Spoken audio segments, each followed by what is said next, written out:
আসসালামু আলাইকুম বন্ধুরা, কেমন আছেন সবাই? আলহামদুলিল্লাহ আমি ভালো আছি। শীত বাড়ার সাথে সাথে যেমন বাঙালির ঘরে ঘরে পিঠাপুলির উৎসব শুরু হয়ে যায়, ঠিক তেমনভাবেই কিন্তু এখন বারবিকিউর প্রচলনও দিন দিন বেড়ে চলেছে। গ্রামেও কিন্তু এর ব্যতিক্রম না। গত বছর আমরা আমার বাবার বাড়িতে বারবিকিউ করেছিলাম। আর এই বছরের ১ম বারবিকিউ পার্টিটা হচ্ছে আমার ছোট ভাইয়ের শ্বশুরবাড়িতে, যেটা আমার বাসা থেকে খুব কাছে হওয়াতে আমাকে এসে নিয়ে যাওয়া হয়েছিল। এই তো সন্ধ্যার আগ মুহূর্তে আমি গিয়েছিলাম, যেয়ে দেখলাম চিকেনটাকে ম্যারিনেট করে রাখা হয়েছে।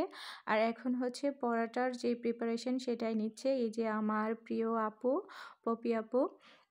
আপুর হাতের প্রত্যেকটা রান্না আমার অনেক বেশি ভালো লাগে। আর আমার সংসার জীবনের অনেক খুঁটিনাটি টিপস আর ট্রিক্স এগুলো হচ্ছে আমি আপুর কাছ থেকে নিয়ে থাকি। এছাড়াও আপুর সাথে আসলে আমার একটা আত্মার কানেকশন আছে। তো যাই হোক, তার কথা অন্য একদিন বলবো। আর এই যে এই রাতটা কিন্তু ছিল চাঁদনি রাত। খুব সুন্দর চাঁদের আলো ছিল। এই যে আপুদের এই জায়গাটা আমার অনেক বেশি ভালো লাগে। এই চারিদিকে একটু গাছপালা আছে।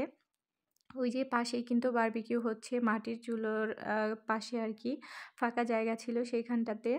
এই যে চিকেনটা দেখা যাচ্ছে কত সুন্দর হয়ে যাচ্ছে, কিন্তু আসলে খুব কষ্টের একটা জার্নি ছিল এটা। এখানে হচ্ছে আমাদের এক আঙ্কেল, লাবলু আঙ্কেল, সে খুব কষ্ট করে এই আগুনটা জ্বালিয়ে দিয়েছিল। আসলে জ্বলতেই চাচ্ছিল না। আ অবশেষে যেটা করা হয়েছিল সেটা হচ্ছে চুলার মধ্যে কড়াইতে এই কয়লাগুলোকে টেলে তারপরে আগুন জ্বালানো হয়েছে। অনেক সময় সাপেক্ষ ছিল ব্যাপারটা।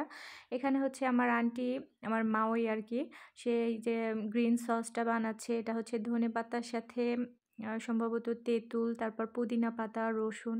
এই যে ২ বোন বসে বসে রসুন বাটছিল, আমার ভাবি আর তার বোন। এই তো আ গ্রিন সস তৈরি। খুবই মজার লোভনীয় একটা সস হয় এটা। আর হচ্ছে বারবিকিউ চিকেনের সাথে আর পরোটার সাথে এটা অনেক বেশি টেস্টি। এইটা না হলে তো মনে হয় যে বারবিকিউটা অসম্পূর্ণ আরকি। আম এই সসটা আমার খুব ভাল লাগে। এই যে ভয়েস দিচ্ছিলাম আর আমার কিন্তু এখন আবার ক্রেভিং শুরু হয়ে যাচ্ছে। যাই হোক, জোকস অ্যাপার্ট।